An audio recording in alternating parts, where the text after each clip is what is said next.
Our district will be represented by at least 4 of these representatives next week in Gullivan.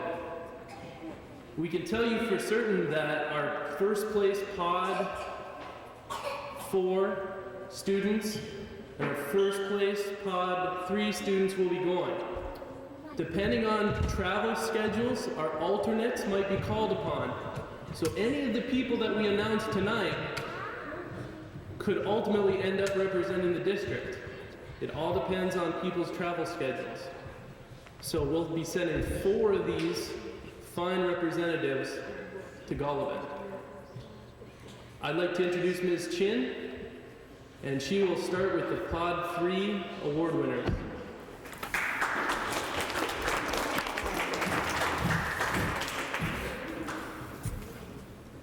Alrighty, Pod 3, I hope you're out there. I'll start with 3rd place. Our 3rd place contestants would be Axel Ketchete and Preston Bradley.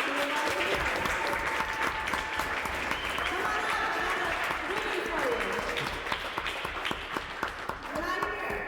Axel, Preston? Nope. Okay. Axel and Preston, the 3rd place ribbon. Let those guys know if you see them around tonight. Our 2nd place goes to, and I see at least one of you here, 2 of our students who experimented with the effects of milk on plants. And that would be Clayton. Don't go out the door, Clayton. I saw you. And Courtney. Let's give them a round of applause.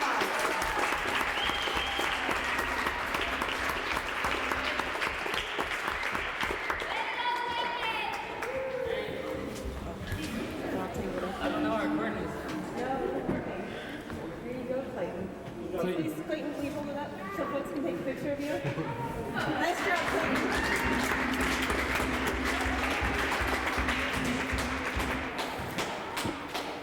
And our Pod 3 contestant who will be competing at the District Science Fair in Gullivan did an experiment with the effects of exhaust on plants. Ms. Kira Eckenweiler, are you here?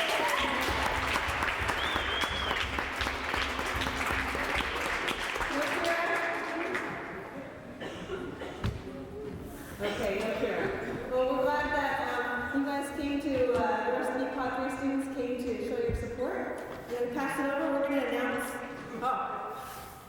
we have a special category this year. A number of students did their projects on global warming. So it's kind of a new category. And I'm going to announce the 2 winners in this category of global warming. The first, our Pod 4 students worked as a team, Renee Ivanoff and Charlie. Anybody here? Renee and Charlie? They're traveling. So we're awarding them. Okay. Okay, so this is a tie first place. So Renee and Charlie's project, and one of our Pod 3 students who is traveling as well, I believe, this evening, Michelle Caverlo, for first place under the category of global warming. Michelle's not here, but we'll give her a round of applause.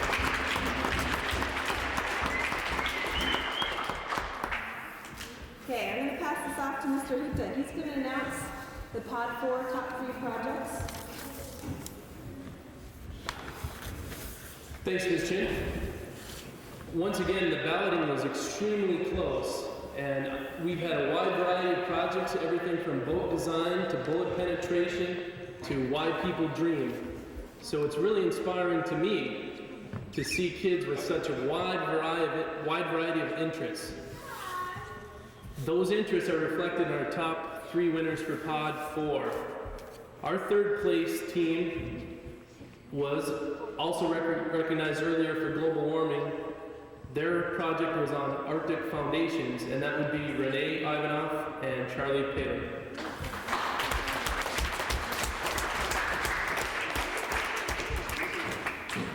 Our 2nd place team did research on forming rock crystals. They were a team of Austin Erickson and David Katungan.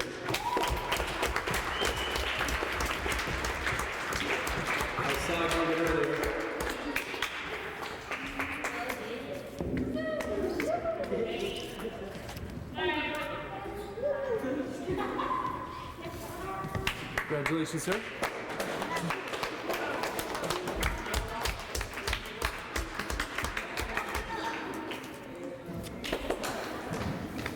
And our final place to announce tonight, who will represent us in Golovin, is the team that researched different household cleaners. Their title was Lysol versus 409. The winners are Jenny Dill and Brittany Johnson.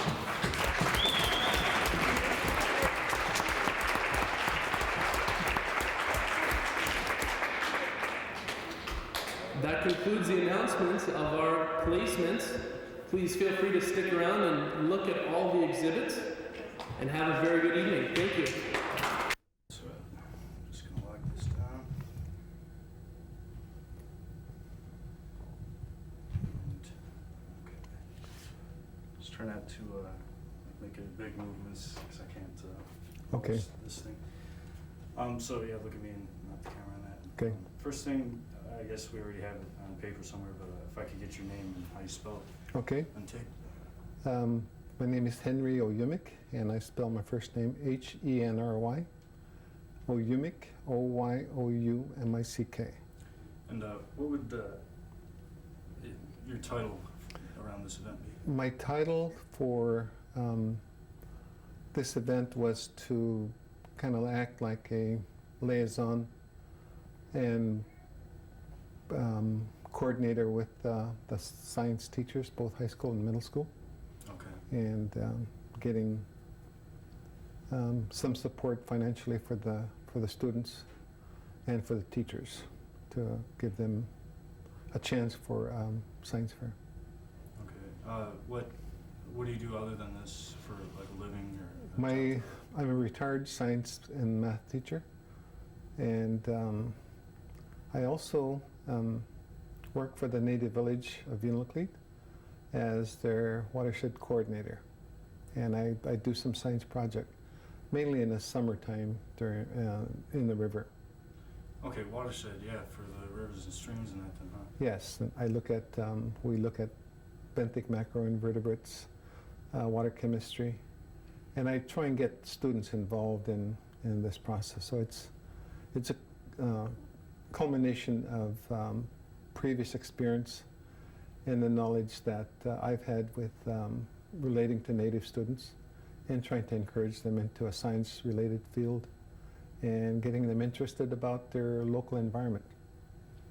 So that's almost sounding like your primary like mission around nowadays, and is to you're trying to get kids kind of into. That's one of my main goals, is to give the kids an opportunity to be competitive once they leave school. You know, that's really essential for our students, you know, coming from a small school in rural Alaska, and to let them see what the outside possibilities would be, and then coming back to a small community to hopefully work and help their own people. Okay. So tell us a little bit about what you did as far as putting you know today's event together. Yeah, this process took maybe a year's preparation. We had some dignitaries from the World Wildlife Fund come in to see if there's any possibilities of doing a global warming project. And we had some local people. In fact, there were some elders that was involved in this. We had some council members from our native village of Unalakleet. They were part of it. So we had a committee of people that met.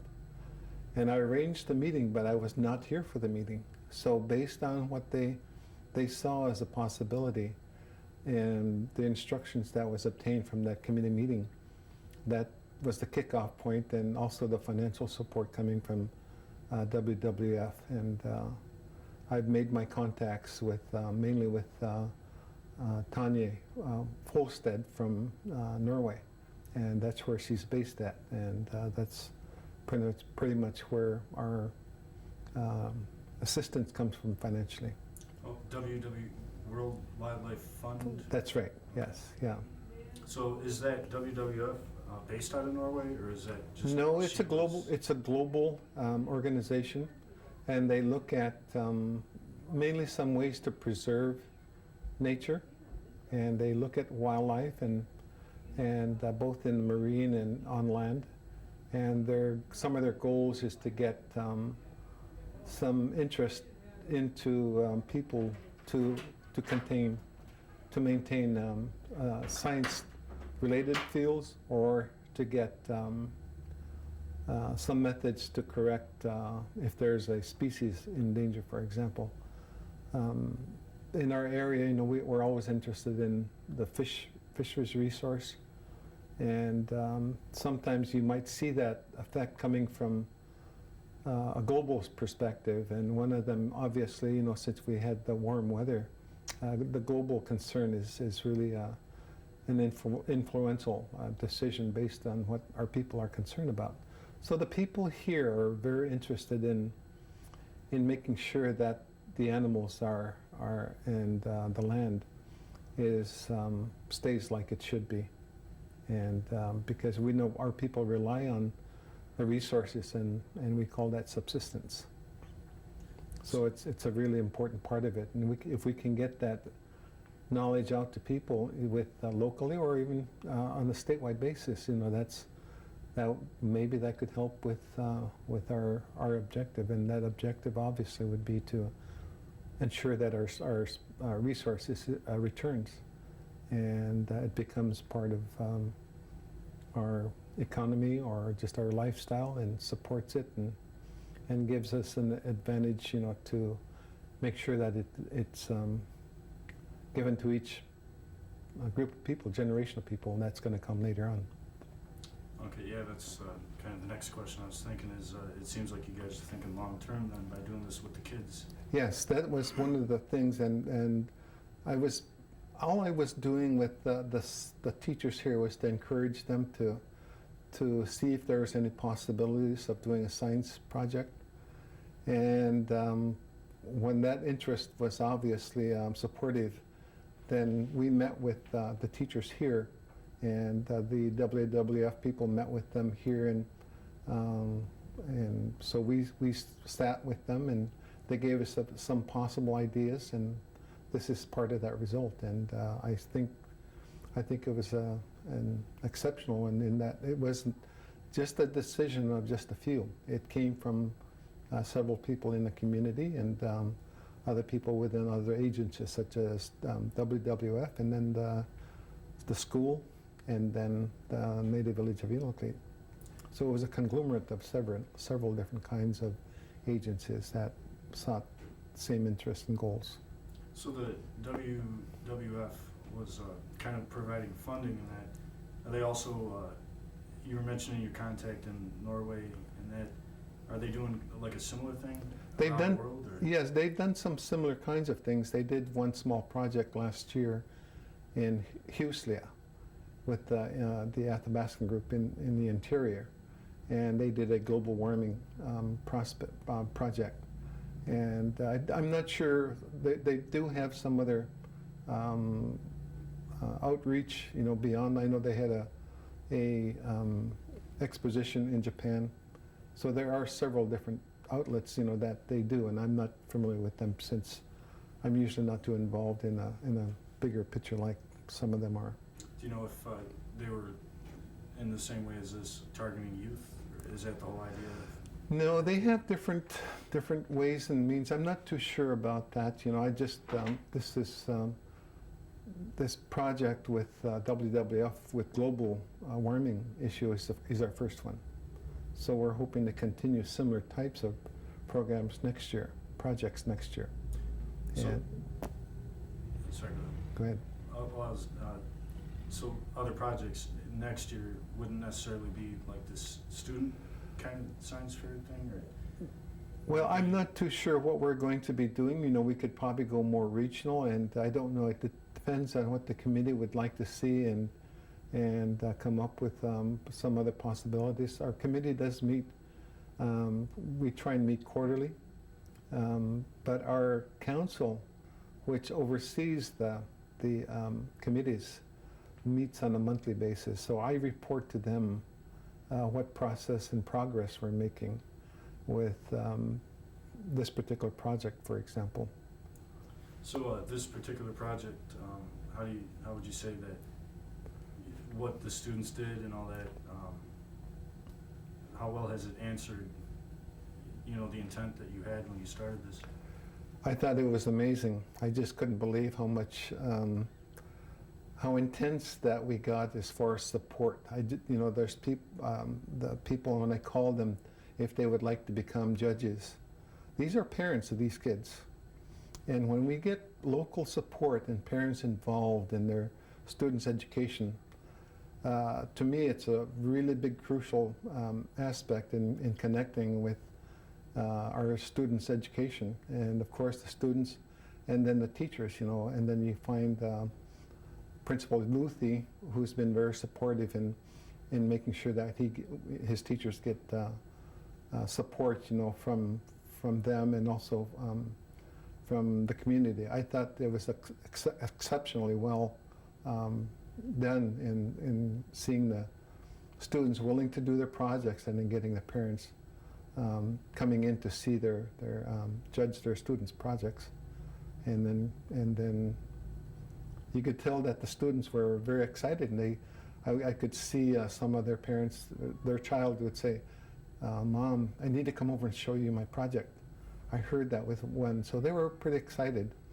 And then when the parents came and then reviewed, some of them asked me which one was my favorite. It's really hard for me to see favorites, but I thought it was pretty neat to see students connect with their anxieties to learn and excitements to learn, and make a connection with school function. All of this was not done during school. There was lots done after school. A lot of them spent and took some time to go home, and one of the big crucial points that was effective was to communicate with language arts teacher, Mrs. Tuark. The students call her Mrs. T. And her role was giving lessons learned on the correct method in doing a research paper. So, for example, if there was one doing something with global warming, the student would have to do some research and then write about that particular topic effectively, using the techniques that's needed in a school like this one, public school in Alaska.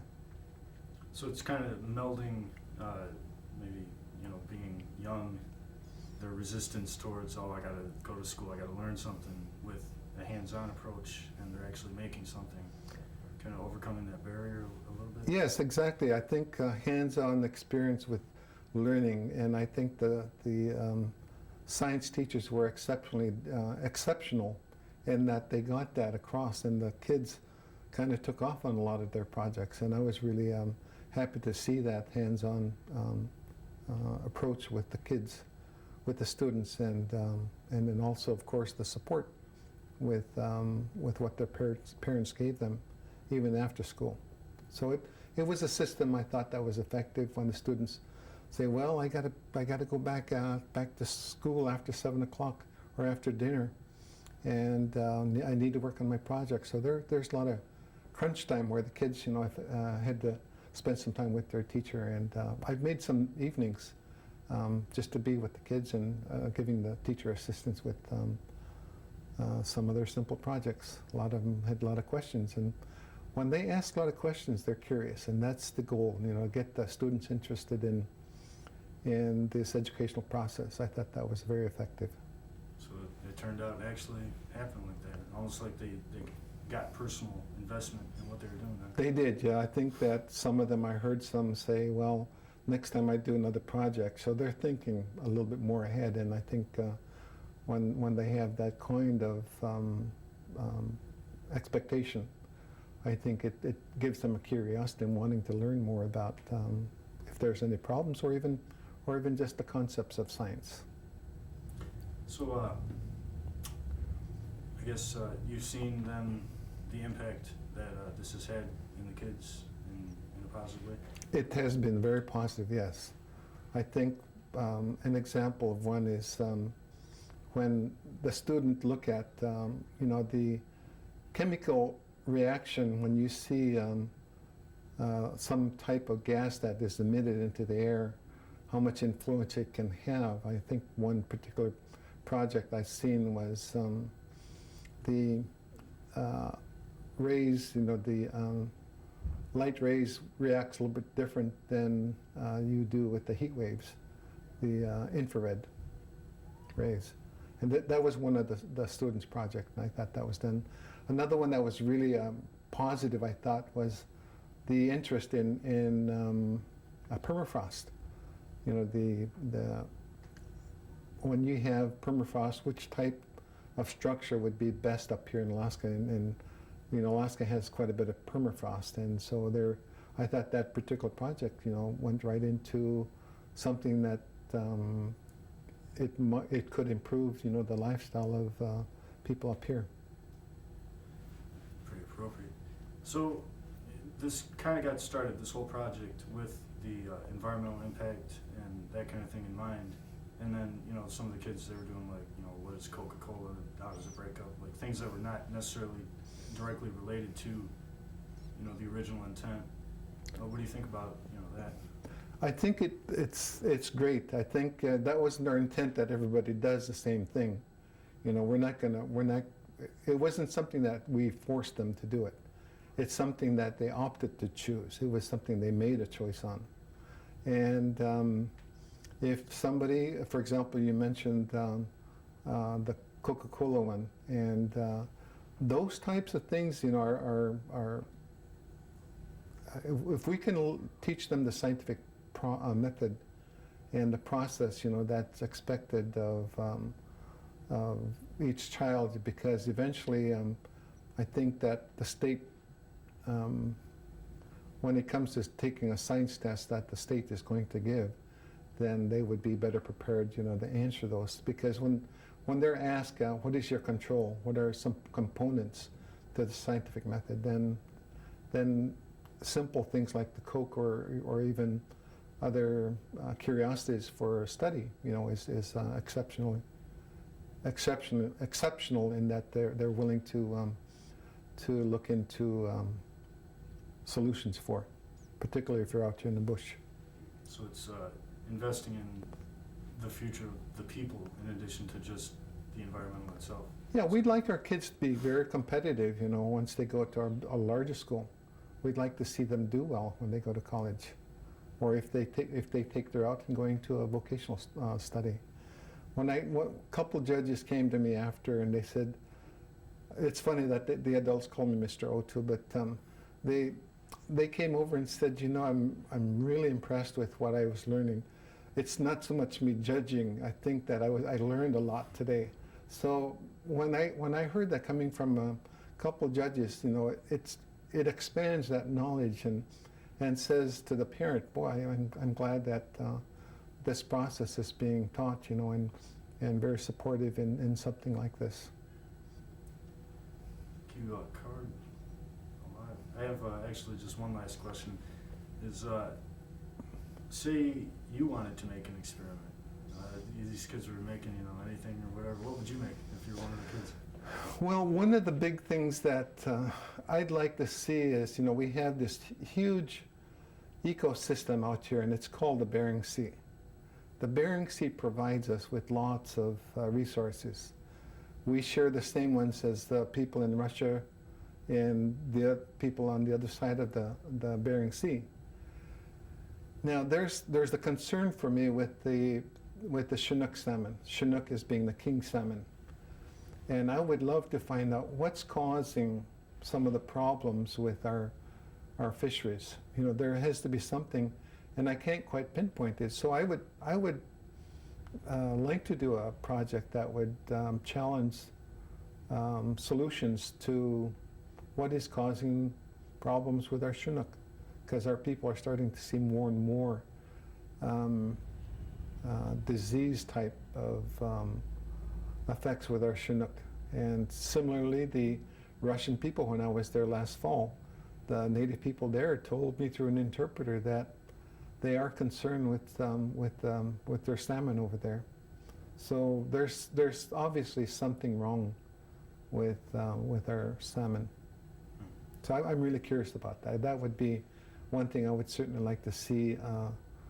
Maybe one of our students who is a scientist in this process will take that challenge and try and come up with a solution for it and say, maybe there's something simple to it. And of course, it could be something more global too.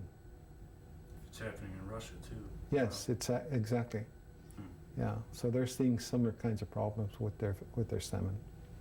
A lot of unknowns, but I think if we can eliminate some of the factors that could be possible causes, you know, I think when I saw one project, she was looking at one of her variables was the temperature of water, in salt water, what she was using.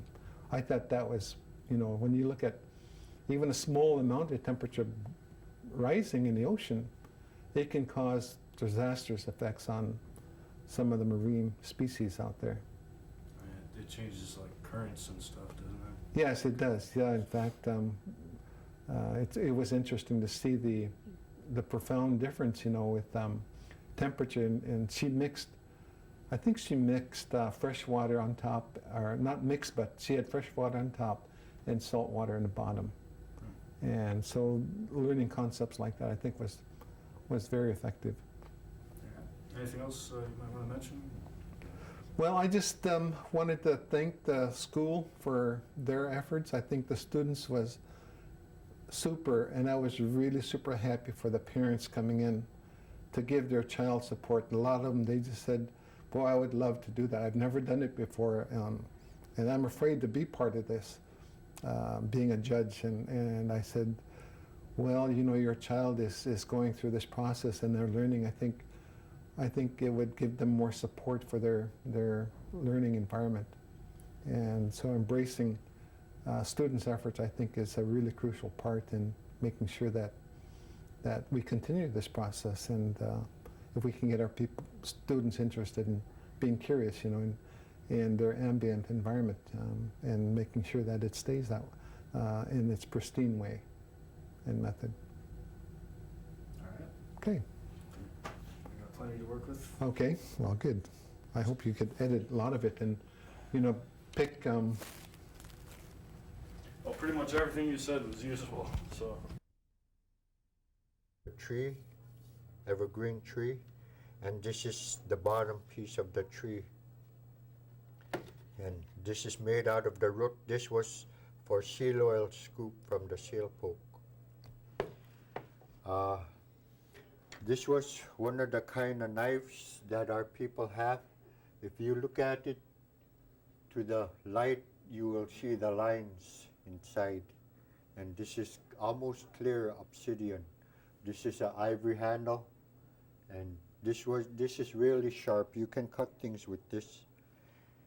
Before you move on, let me actually come bring it my way a little bit more. Oh, there we go.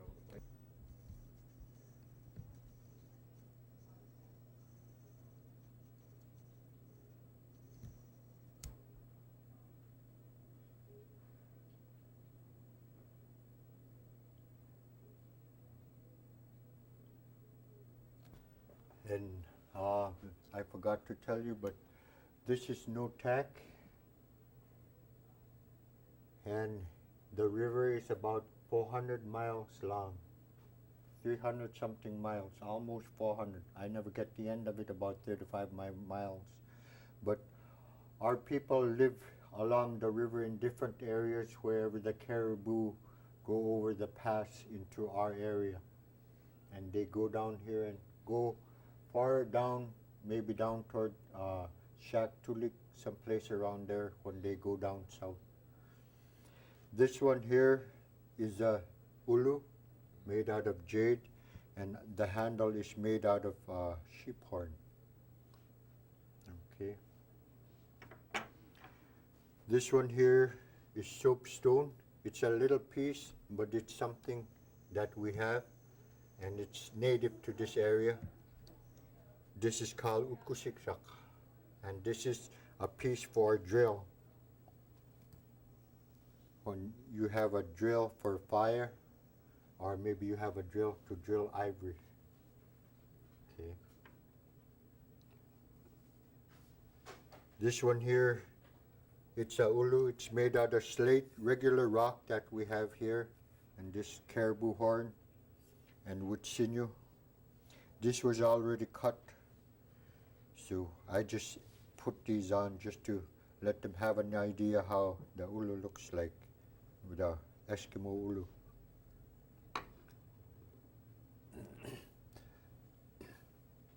This one here is kiligvak, tusk from a mammoth, and we find these along the river, all over in the Noatak River. And this handle is made out of sheep horn, and we use this. This is not a scraper. There's a difference between them. Scrapers are to tan skins, and this one is when you already tan it, ready to cut. So you're going to make a pattern. You use this to stretch out the skin, this last part of the tanning. All right. This one here, I forget the Eskimo name, but it's petroleum, and you find it in the northern part of the range. And this stuff here is really high burning, so our people don't really use this.